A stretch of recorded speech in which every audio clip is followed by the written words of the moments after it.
All right, my friends. I can tell you later. Yeah.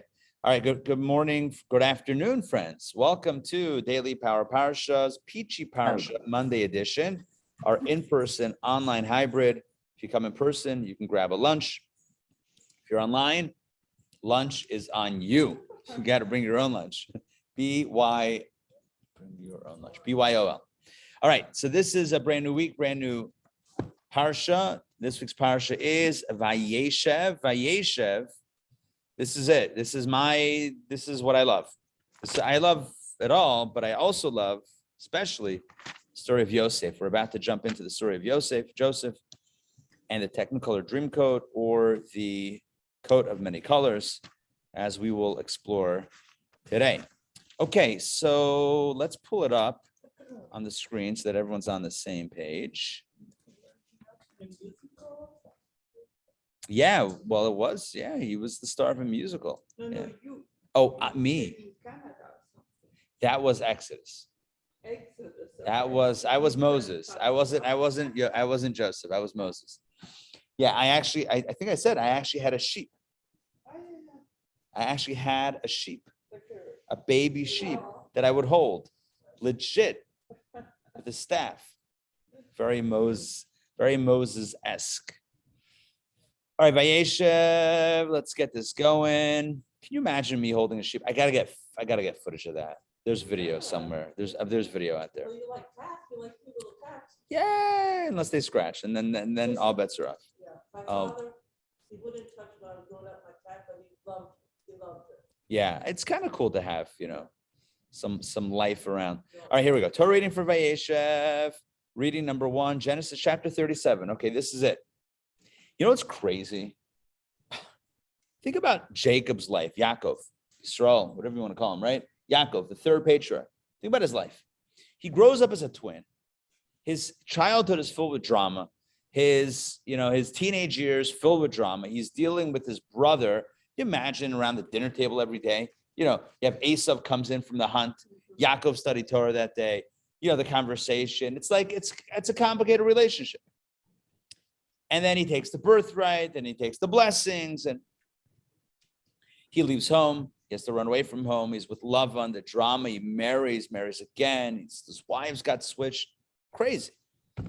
And his daughter's abducted. Dina's abducted and assaulted, right? Like all this drama. And then he encounters Esav again, and he's afraid for his life, and it all works out well. Fighting with the angel, how to forget about it. This guy lived a full life 3 times over. And you would think at this point, he can retire. In fact, the first word of the Torah portion is Vayeshev. Vayeshev, Yaakov, and Yaakov dwelt. Yeshev is like Shav, like Shabbat. It means he sat, he dwelled, he settled in. Settled in is actually a very good word. Vayeshev Yaakov, if I were translating this, I would say, and Jacob, Yaakov, settled in. Oh, it's literally this in the Guna condition. Yaakov settled in. Perfect. I could write this thing. Yaakov, Jacob settles in. What does it mean settle in? Imagine like a comfy chair. Yeah, imagine a comfy chair. And you just finally can relax after a long, complicated day / life for Yaakov. And as Rashi points out, all he wanted to do was leishev b'shalva, was to dwell in a state of tranquility. All he wanted to do was coast. And God says, you think it's going to be a retirement? You think it's going to be easy now? You think you're going to coast to the finish line? Not happening. The greatest drama of his life is about to come, and that is the loss of his son, Yosef. It's interesting. Doesn't seem to the Shalva, because it's my Hebrew name. No. It's in Rashi. Rashi says it. Here, I'll show you where. Look in the second side of Rashi. No, on the right side. But the left side. There. 1, 2, 3, 4, 5 lines down. Page 242. So 1, 2, 3, 4, 5 lines in. Look in the middle of the line. A little bit past the middle where there's a period. You see it says Va'od Nidrash Bo. There's another drush. Vayeshev. What is Vayeshev? Bikesh Yaakov Leshev B'Shalva. Yaakov wanted to dwell B'Shalva, in a state of peace and tranquility. Kafetz alav Rogzo Shel Yosef. And what happened was instead it jumped on him the drama and the trauma of Yosef. There you go. So much for intentions. Yaakov wanted Leshev B'Shalva. Shalva is your Hebrew name. Beautiful. Shalva, peace and tranquility. That's all he wanted. After this complicated life, not happening. Not in God's script. Now, why not? Why doesn't he deserve to live in Shalva and peace? Listen, I don't have the answer. It's a good question. It's probably Yaakov's question. Can I catch a break? Can I just have an easy life? At some point, after all the drama, I've withstood all the challenges. I've come out, sane and okay after all of it. And now the loss of his beloved Yosef, which we haven't yet read, but that's obviously what's going to happen as we know the story. Yosef was gone from him for, I think, 22 years. That's not like, he was missing for 6 months or missing for a year. 22 years without his son. This is the greatest drama and trauma of his life. So why didn't the son contact the father? That's a really good question. The question may be better than the answers. That's my preface. I have the same question as you. We're in the same boat. In other words, your question is, once Yosef becomes settled, viceroy, whatever it is, send a telegram, pick up the phone, whatever, make a plan, make a visit, right? Right. What's going on? How does he just let his father, languish in anguish? Languish in anguish? Is that a phrase that works? Maybe. Anyway, the question may be better than any answer that I can give, but some answers that I've seen. Number one, the main answer that I can recall offhand, and I would have to look this up to get a bit of a broader, pool of responses. But one answer that I recall is that Hashem had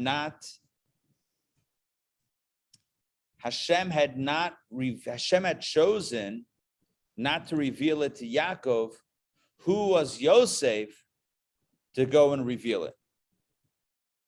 But I don't know. I could say that, we could always say that, right? Like, hey, listen, imagine a wife gets pregnant. She thinks about, all right, listen, as when God lets my husband know, I'll let my husband.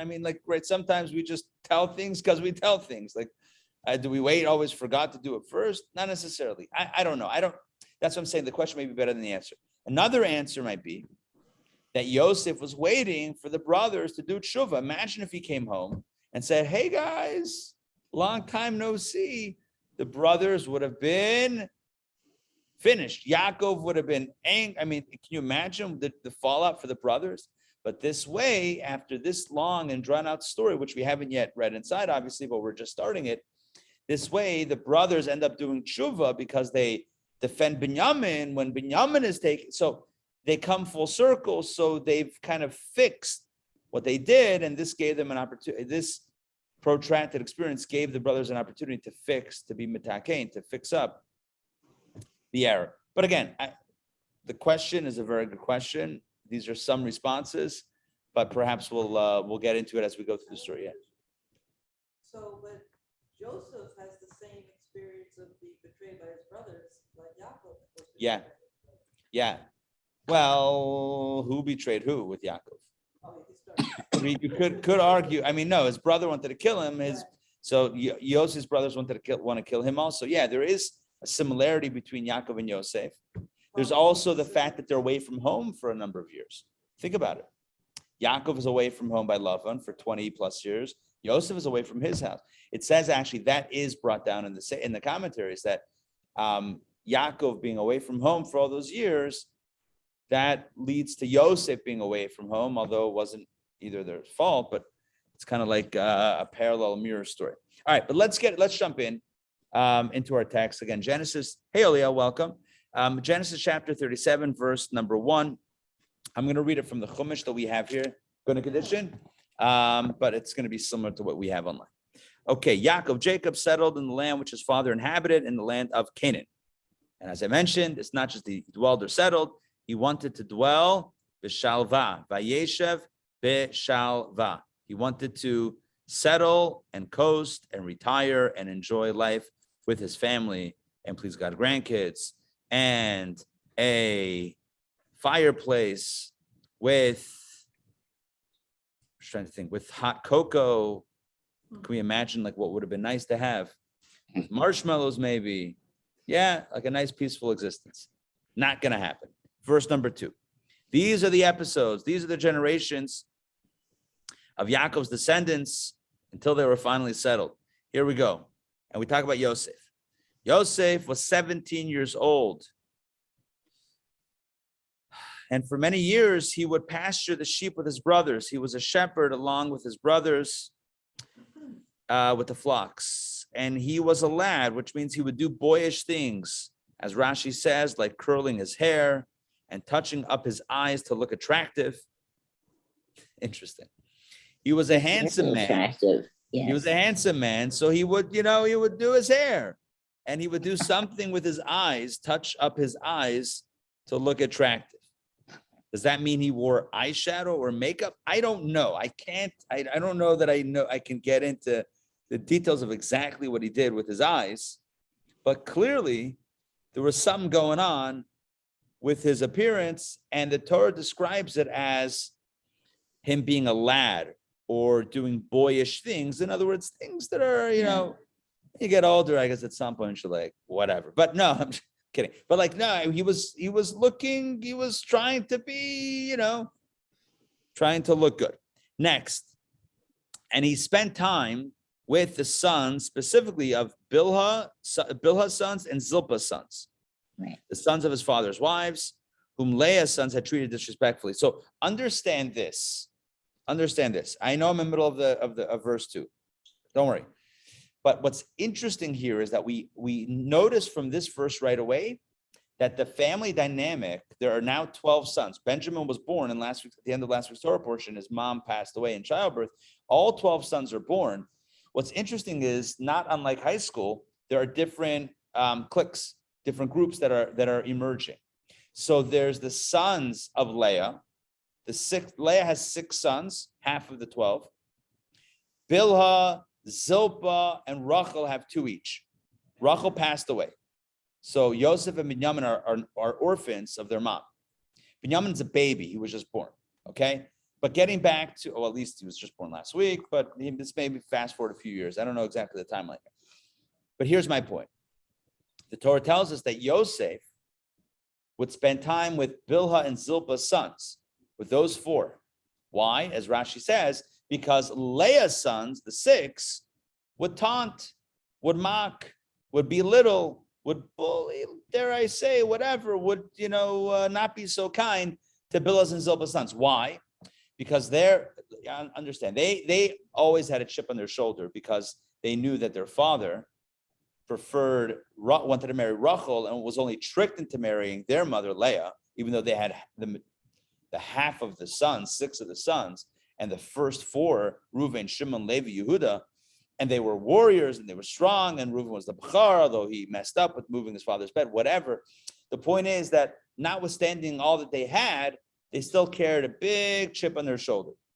And so what happens when you carry a chip on your shoulder? Sometimes you seek to knock others down to make yourself feel a little bit better. So it seems like they were not being so nice to the children of the maidservants, Bilhah and Zilpah. Bilhah being Rachel's maidservant, Zilpah being Leah's maidservant. They were whatever, they were teasing, they were mocking, they were treating them disrespectfully, etc. And so because of this, what happened was, let's finish verse 2. I'm just giving you the story as Rashi and the sages explain it, so to understand the context. Yeah. So the maidservants weren't Jewish, right? Everyone, listen, what made Jewish? This is before Sinai. What made someone Jewish was, Rachel and Leah also weren't Jewish. Initially, they were born to Lavan. Did he consider himself Jewish? I doubt it. He was a polytheist. Remember, he had idols that his daughter Rachel stole and hid them in the camel's saddle. So I don't think he would consider himself an Abrahamic monotheist, even though they were part of the family ultimately. What made someone Jewish is joining the fold. And so when Rachel and Leah, Yeah, joining the fold, which by the way, it's the same thing today. It's just the reason why there's more red tape is to ascertain when someone's authentically in it for the right reasons, not for other reasons, but in it for the right, in it purely for the sake of I want to be Jewish. And secondly, to make sure that they know what they're getting into, which is why you have to study and start practicing, because otherwise it could be like, oh, I didn't know that, I'm out, right? So you want to make sure that you're doing it so you can check it out, so you can test drive, right? You do a test drive, try before you buy. So they were Jewish. I'm going to say they were Jewish because they had accepted this way of life and they were living it.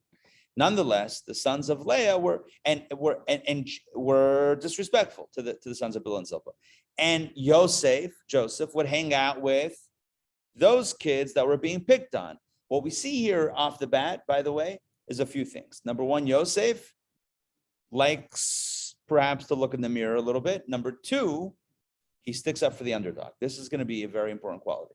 Yosef is not one who is the bully, arrogant, whatever. I mean, he's doing these things that the Torah calls childish on the one hand, appearance-wise, but number two, on the other hand, he's defending the underdog. And what he does here, and this is the last part of verse number 2, that Yosef would bring reports to their father of Leah's son's behavior, which he thought was evil. So he would bring evil tales about them to their father, about the sons of Leah and how they were picking on the other kids and whatever. So he was a, what do we call it? A tattletale? Yes. Snitch? Mm-hmm. Snitches get, well, okay. All right. That I didn't mean to escalate that. Anyway, it's a rat. Yeah, okay, whatever. So, and he didn't mean it from a negative place, obviously, but it's kind of also part of this. Maybe it's also tied into the immaturity. Remember, he was a little bit younger than some of the other kids. Again, I'm not judging. I'm just saying maybe the context, the fact that both ideas are combined, the looks and the reports, maybe the message here is that he should have addressed them directly instead of telling dad, right? Maybe you should have a conversation with them directly and see if he could affect some sort of change that he wanted to see. Does that make sense what I'm saying? Instead, he reports it back to dad. Okay. Now that you can imagine caused some measure of resentment from Leah's sons to Yosef, against Yosef. Let's continue verse number 3 to pile onto this. Okay, in the Chumash, we're on page 245. Instigating in a way that also that Yaakov instigated Esau. I mean, you could say something right. He's kind of like, at least he's riling up. He's riling up the, right, exactly. He's pushing some buttons, let's say. Verse number 3. Yisrael, Israel, i.e. Yaakov, the father. Yisrael loved Yosef more than all his sons. Uh-oh. Uh-oh. That's, whoa. All right. But listen, it said that he loved Rachel more than Leah. He loved Rachel's son, Yosef, more than the other sons. I mean, it's consistent. I'm not saying that that's a healthy thing or not, but it's consistent here. Why does he love him more than the other sons? Listen to this. Because he was the son of, or born to him in old age. So he made him a robe or a coat made of fine wool, a fine woolen coat or robe. Now, what does it mean that Yosef was loved because he was the son of his old age? What does that actually mean? So Rashi explains simply, it means that, again, Yosef was born one of the latest sons. I'm sorry, he was the second to last son born, right? Yes, I think I'm right here. It was Leah and Bilhah and Zilpah, all of them had kids. And then at the end, finally, Rachel had kids, Yosef and Binyamin. So the first, okay, so he wasn't the youngest because that was Benjamin, Binyamin, but he was, when he decided to travel, he was the youngest kid. He was the baby. He was the oldest of Rachel and the baby of the family, the last set of kids to be born. So he loved him because of that. Rashi also brings a second interpretation that says Zakein could mean old. It can also mean wise. Oh, Zakein means old and wise. So Rashi says, it's not just he was a son born in old age, but he was a wise son. He was a wise son, that Yaakov and Yosef had a very tight connection in study. They were very similar. Rashi also says that Yosef's face, his facial appearance was like his father. So they looked alike. And you know, that probably made Yaakov feel a kinship, a closeness to him. So three things. Number one, he was born in his old age. Number two, they had a similar way of thinking and they studied together one-on-one. And number three, they looked alike. So there's this close bond between Yaakov and Yosef, between Israel and Yosef. Israel and Yosef. Let's continue inside. Oh, so he makes them his fine woolen coat, also known as the coat of many colors, also known as the Technicolor dream coat, etc. Now, this is another dagger. I don't know, dagger. This is another piece of wood stoking the fire of resentment, right? As the Torah spells out in verse number 4. When his brothers saw that their father loved him more than all his brothers, they hated him. And they could not speak with him nicely or peacefully. So they saw this. In other words, the brothers were not oblivious to the fact that this kid, Yosef, was getting extra attention from dad. He got a special coat. He was telling on them to their father at the age of 17. I mean, none of this was lost on the brothers, and they hated him. The Torah says straight up, they did not like him. They hated him, and they could not speak with him nicely. And that tells us that they were not two-faced. In other words, they hated him, and they didn't pretend otherwise. In other words, they didn't say, "Oh, Yosef, we love you," but behind his back, speak ill of him. They made it clear. Now, that could be a bad thing, or it might be a good thing. Let me explain. Sometimes, you ask somebody, would you rather know that somebody has an issue with you, or would you rather have them pretend like everything's cool and behind your back stir up all this drama, right? You might prefer the former because at least you know who you're dealing with than the latter. Again, you don't want anyone to hate you, but at least you know where you're holding, and then you can work things out. So the brothers, one thing you could say about them is that they wore their emotions on their sleeves, and they didn't hide their cards, so to speak. They didn't like Yosef, and they told them as much. They weren't a fan. They weren't a Yosef fan club. They didn't pretend. He knew where they were holding. They knew where he was holding, and that was. Now, in case this is enough fuel, now we're about to get to the dream. So again, he's handsome, and he's enhancing his looks. He's telling on them to their father. He is loved by the father more than them. His father learns with him. They look alike. He gives him a special coat. Okay, let's continue. Verse number 5. Yosef had a dream, and he told his brothers about it, and they hated him even more. Verse number 6. This is what he said to them. Please listen to this dream, which I have dreamed. Now, again, you might wonder, why in the world would he tell them of the dream? Why would he push their buttons and be like, hey, guys, I had this crazy dream that makes me a ruler over you, which we're about to see? I don't know. That's a good question. You might say he was a bit naive. You might say, yeah, I think that might be what we might say. I don't know. He didn't realize what it would cause. He just wanted to speak the truth. I don't know. What's the dream? Verse number 7. There we were binding sheaves in the middle of the field when, look, my sheaf stood upright and it kept standing too. In other words, they were all in this field in his dream, all binding sheaves. What are sheaves? Sheaves are like the grain, the harvest, whatever. You just tie it up. So everyone has bundles, and my bundle stood up, upright, and it kept standing. And then look, your sheaves gathered round and threw themselves down in front of my sheaf. Your sheaves encircled mine and bowed down. Okay, so what's the dream? That you guys are going to bow down to me. He's dreaming of his greatness. He's the youngest, second to youngest of all the kids. He's got a bunch of older brothers that are, warriors and shepherds and, strong. And he's telling them, right? This guy that they consider to be a nudnik, if at the very least, he's telling them about them bowing down to him. All right, verse number 8. So his brother said to him, does this mean that you want to reign constantly over us or rule us all the time? You want to reign over us and govern us?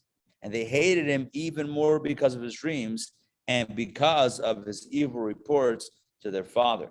In other words, because of his words means he reported more evil things. So maybe when they said, how dare you say you're going to rule over us? Maybe he then told his father their reaction. Who knows? But it seems like this is not a healthy relationship by any measure.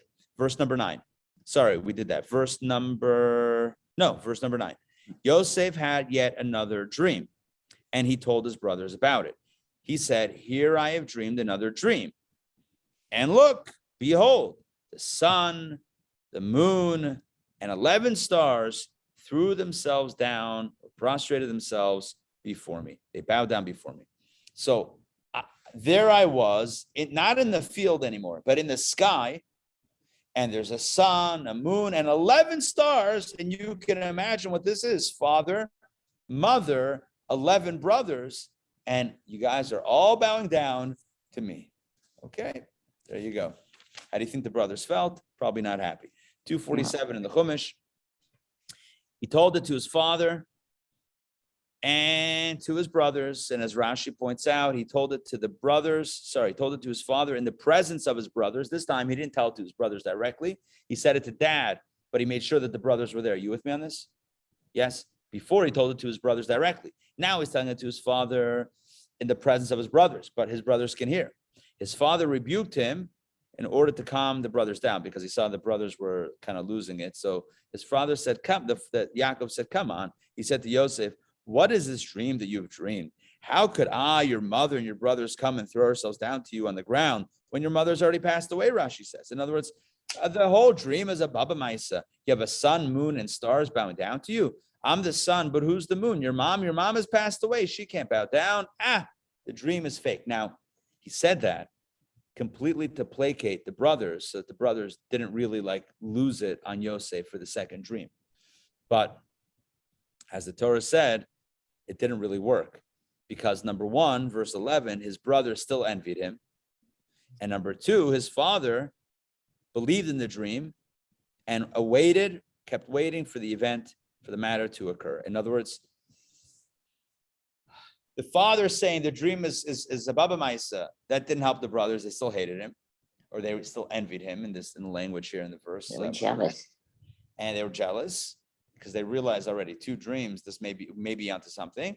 V'aviv shamar et hadavar, and the father Yaakov was waiting for this to happen. In other words, he felt that this was a prophecy that was going to happen, that the brothers would bow down to Yosef, would be the leader. His brothers would bow down to him, and he too would bow down. Now, what does it mean that his wife, that Rachel, who's passed away, would bow down? I don't know. We have to figure that out. But this was what Yaakov believed would indeed transpire. Okay, let's pause here in the narrative. Does it make sense so far? Jump in with questions or comments or additions on this. Do we know any? I'm sorry. No, go Were ahead. you going to say something? Do we know who Yosef was trying to dress up for and make himself more beautiful for? Did I miss that part? No. I don't know. It doesn't really say. Give me a second. Let me look at the original Rashi. Okay. Rashi says, V'hunar, he was a lad. Shahaya Oisa Maisa Na'aris. He would do childish things. Misak and Basara, he would do his hair. Mashmesh Be'enav, he would touch up his eyes. Kadei Sheyiya Nira Yafa, in order to appear pretty, to appear beautiful. Okay. To who it doesn't clarify. And the truth is, I'm looking here at Rashi. Sometimes there's a footnote as to Men in those days did get more involved. I think could be that men did it, but I Oh. mean, it could be in general. But to me, the fact that the Torah mentions it sounds like it's more of the exception than the rule. That's what it's making it sound like. He was the one that was dressing up, or not. Beautifying himself, or whatever we would call it. I don't know. But he was. Clearly, handsome. clearly he was handsome. I mean, we know this later on, even in Egypt as a slave. Potiphar. Potiphar's wife, yeah, she's all into him. So like clearly, Yosef had it going on. I mean, he was a good looking guy and he was playing that up. For who, for what? If he was a shepherd, I don't know. What's also, so I don't have a good answer. I'll see if I can find something, not here in Rashi, maybe in the Makros Gedolos, maybe in the larger edition of more commentaries, maybe there's something. But I'll tell you one other nuance that I mentioned but didn't follow up on. So Rashi says that he had been a shepherd. He had been a shepherd. At some point, Yaakov, the father, realizes the dynamic is not healthy.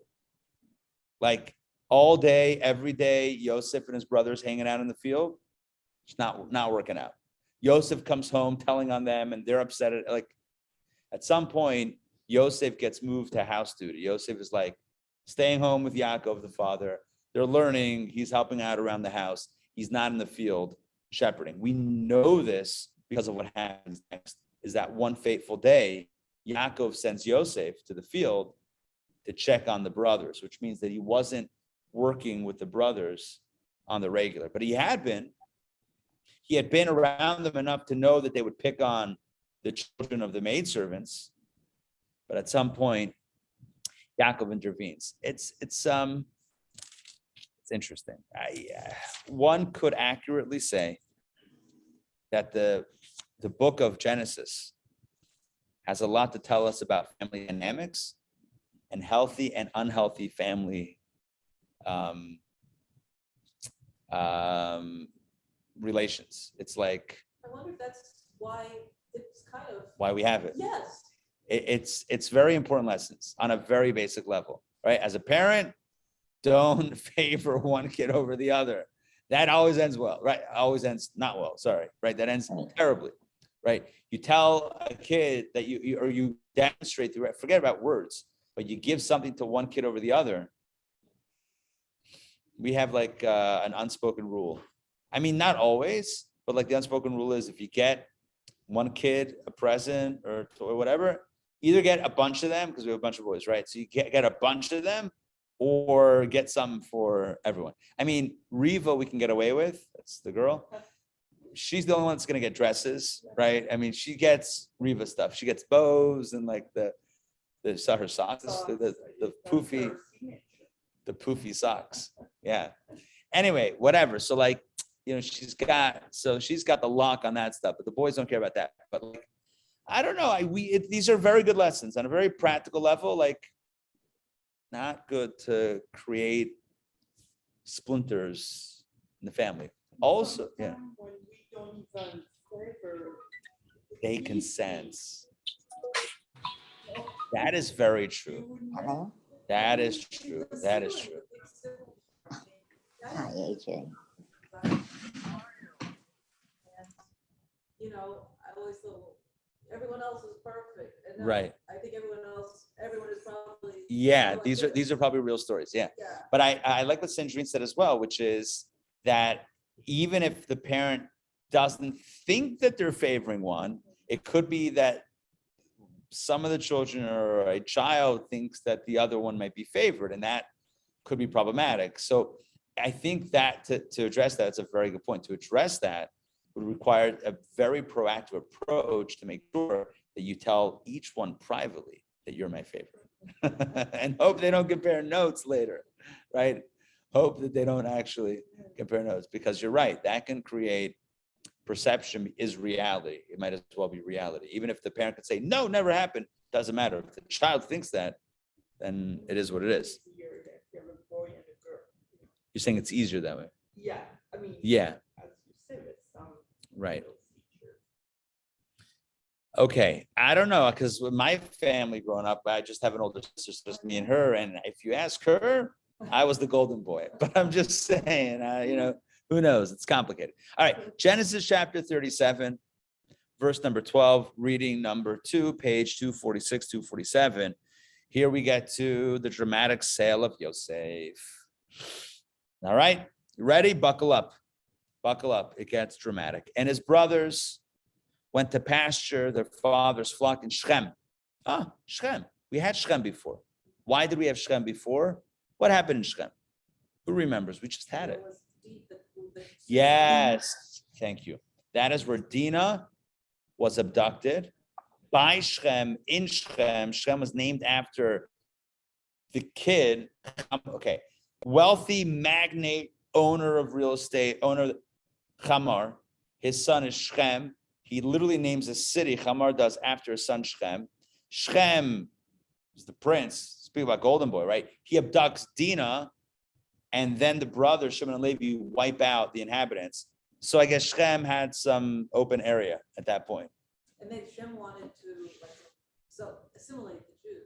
Yeah. They wanted, but that ended. They were gone. So at this point, again, there might be some open land available in Shem to pasture the flock. So the brothers went to pasture their father's flocks in Shem. And Yaakov said to the father, said to Yosef, aren't your brothers pasturing in Shem? Come, I'll send you to them. Again, why wasn't he with them? Because I said a moment ago, he wasn't a shepherd anymore. He had been pulled from the shepherding because there was too much friction, too much tension between all of them hanging out all day. But this one day, this fateful day, Yaakov says to his son Yosef, check on the boys, check on the bros. Hineni. Yosef says, I'm ready. No. Yeah, Hineni. He says, I'm ready. I'm here.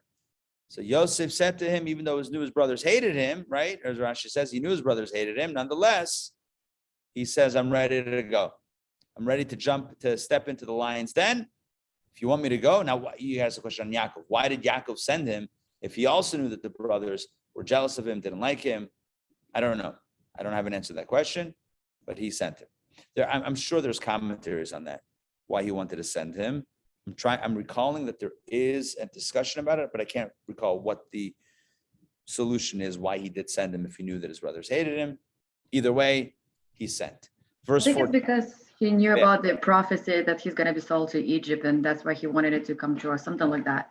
And I think that he was fulfilling this whole thing. Yeah, I think that's what it was. But could be on a deeper level. There was this. I guess you have to say that on a deeper level, this is how the story needed to play out. He needed to be alone with his brothers. The brothers needed to sell him. He needed to go down to Egypt. Destiny to play out. I guess the question is, did Yaakov know this consciously or subconsciously, physically or spiritually on some level? I guess he was helping facilitate. He was starting the process of this. Thank you for sharing that. Okay, so here we go, verse 14. So he said to him, the father to the son, Yaakov to Yosef, he said to him the following: go now and see how your brothers are doing and how the sheep are doing, and bring me back news. So Yisrael sent him off from the Chevron Valley, looks like Chevron Valley, the Chevron Valley, and he came. So again, they were in Chevron, where the cave Machpelah is, where the patriarchs and matriarchs are buried. So that's where they were living. That's where the house was. And so Yaakov sends Yosef from Chevron, the valleys of Chevron, to Shem, where the brothers are shepherding. Now, as Rashi points out, very interestingly, there was an angel. Always angels here. There was an angel named Gabriel. The angel Gabriel was dressed up in the guise of a man. So then a man or an angel found him, and look, behold, he was lost in the field. Yosef got lost on his way to the brothers. The man questioned him, and he asked him the following. He said, what do you want? In other words, what are you looking for? So Yosef is to check on his brothers. He gets lost somewhere, and an angel is sent to schmooze him. The angel says, what you looking for? Yosef says, verse 16, I am looking for my brothers. Please tell me, where are they pasturing? Where are they? Now, I don't know why he expects this guy, this random stranger, to know. But if the guy offered to help, he said, I'm looking for my brothers. This is before text messages, before cell phones, etc. The man said, verse 17, they have traveled, they have left here, which Rashi says is not just physically they have left here, but they've left. That ship, that train has left the station as far as a kinship to you. They're not acting like your brothers anymore, Rashi says. They don't love you anymore like a brother. For I heard them saying, let's go to Dosan and we'll find the legal pretext there to kill our brother. Dosan also could mean oh,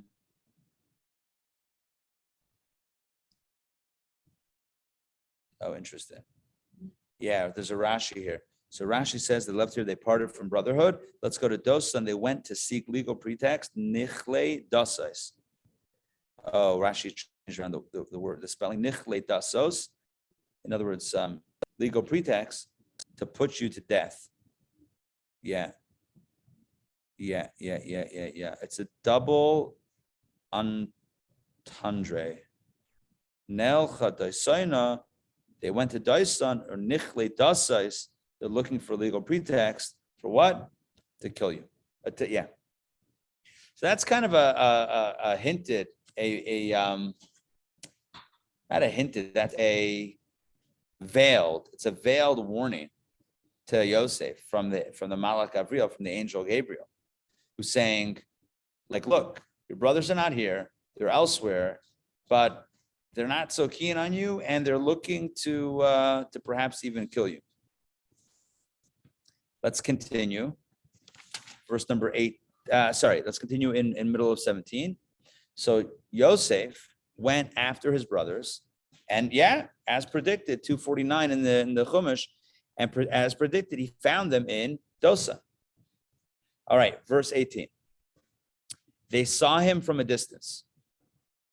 The brothers did. They saw Yosef approaching, and before he came near, they plotted against him to put him to death. Verse 19, they said to each other. And by the way, who's they? Who said to each other? No, sorry, this must be a different Rashi. They saw him from a distance, and they said to each other, I thought it was Shimon, Shimon said to Levi, the two warriors, the ones who wiped out that city. It might be. I don't see it in Rashi here, but I believe, if I recall correctly, there's a commentary that says, or a medrash that says it was specifically those two brothers, Shimon and Levi. Those were the hotheads. Those were the warriors, the ones that took swords in hand. So, verse 19, they said to each other, look, the dreamer is coming. So now, verse 20, let us kill him, and we will cast him. Then we'll cast him into one of the pits, and we'll say a wild beast devoured him. That's it, right? We'll kill him. No one's around. We'll dump his body, and we'll say that he was eaten by an animal. That's our alibi. That's the cover story, and that's it. No DNA, no fingerprints, no physical evidence testing, no closed circuit video, nothing, no physical evidence or witnesses to connect us with the murder, kill him, and that's it. However, but God's, so the Torah says, and this is what Rashi interjects over here, this is right before the end of verse 20, but God said, let's go, we're going to see what indeed will become of his dreams. In other words, you could read it as that's what the brother said, right? We'll kill him, and so much for his dreams. Where God is saying, to the brothers, we'll see what becomes of the dreams. In other words, the dreams will yet be fulfilled. You could read it either one of two ways. Either the brothers were saying, we're going to do away with Yosef and do away with the dreams, or Hashem is saying, you're going to try to do away with Yosef, but watch the dreams become fulfilled. Verse 21, but Reuven heard this. When Reuven heard their plan, he saved Yosef from their hands, and he said, no. Let's not give him a lethal blow. Let's not deal him a death. Verse 22, Reuben said to them, don't shed blood. Throw him, Yosef, into this pit that's in the desert, but don't lay a hand upon him. Why did he say this? He said this only in order to save Yosef from their hands, and then he planned to rescue him and return him to his father. So I believe that this is accurate. Shimon and Levi, sons 2 and 3 of the 12, are the ones that come up with the idea of murdering and dumping the body and saying a wild beast devoured him. Reuven, the firstborn, says, not a good idea. Let's not kill him. Why should his blood be on our hands? Why should we actively, murder our brother? Let's just throw him into the pit. And what that means is let whatever. If he gets out, he gets out. If he dies, he dies. But at least we won't kill him directly. We'll throw him into the pit, and that's it. Let him die that way than an active blow to take his life. What the Torah says, what was Reuven's real intention? It wasn't just not to deal him a lethal blow versus putting him to die in a pit. He was in fact going to go back later on that day and rescue him from the pit. Once the brothers had moved on, he was going to sneak back and rescue him from the pit. That was his plan. This is so refer to Shimon and Levi. Oh, it does say that where? So then across, he knew that Shimon and Levi were worthless. And he Yeah. wanted to join. Right. Yeah. The Zohar says that he knew that Reuven knew how ruthless Shimon and Levi were because they had destroyed a whole city. They could certainly take out Yosef, and he was trying to save them from their hands. Yeah. I'm like pretty sure it's probably somewhere even in Rashi that it's Shimon and Levi talking to each other this whole time. Those were the ones. I mean, they were the hotheads, so to speak. They were the ones that went to violent acts. Okay, that takes us to the end of the first two readings, reading number 2, and that takes us to the end of today's conversation. So what do we do today? We learned about Yaakov. All he wants is to retire and just be peaceful. The drama is just beginning. We learned about Yosef and how Yaakov loves Yosef, and the brothers know it, and they're jealous, and they hate him, and they're angry, and he tells them, and they don't like that, and he has dreams, and they don't like that. The father is trying to do some things to kind of, make everyone okay with each other, but it doesn't really work. One day, Yosef visits them. They plot to kill him. Reuven wishes to save him, and this is a cliffhanger to see what happens. By the way, spoiler alert, Reuven does not save him from the pit. By the time Reuven comes back later that day to rescue him, he's gone because they had sold him as a slave. Where did Reuven go in the interim? It says that he was doing tshuva. He was fasting and praying and repenting for moving his father's bed, which we read about last week. For the rest of his life, every single day, at some point in the day, he would engage in penitence and tshuva for moving his father's bed. Maybe that's why he also saved. So it actually works the other way. The Rabbi says, what's the moral of the story? When your brother's at risk, but you have a spiritual activity for your own benefit, which is more important? Your brother at risk. You put aside your tshuva, you put aside your spiritual whatever, and you deal with the immediate threat to your brother. This was the Rebbe's classic call to not think about your own self, not just physically, but even spiritually. Not think about yourself in front of another. Real world practical, exactly. There's a brother in need. It's not about you right now. It's about them. Do whatever you can to save them. One more thing, enough with this.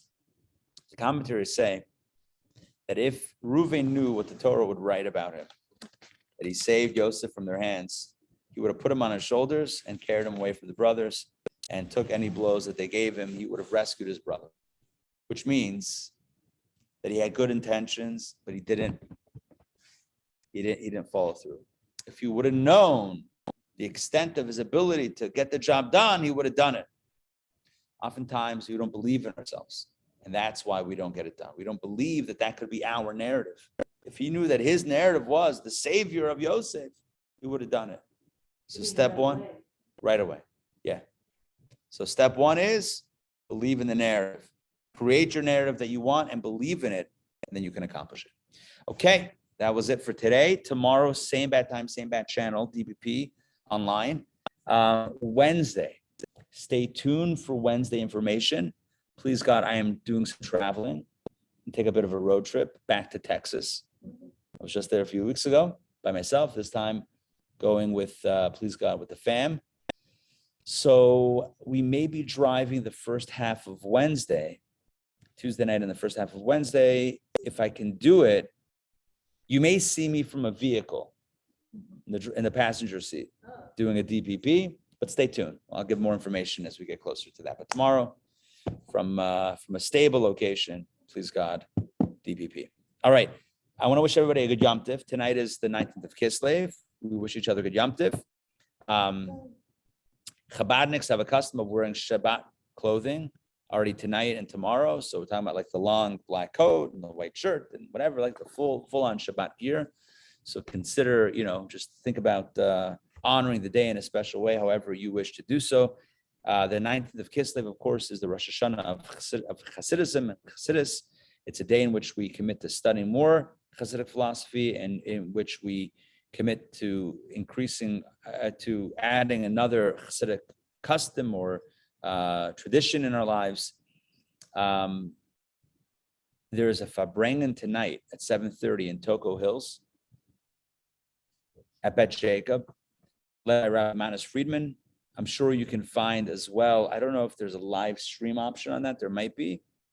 There's certainly Farbrengens online, just somewhere.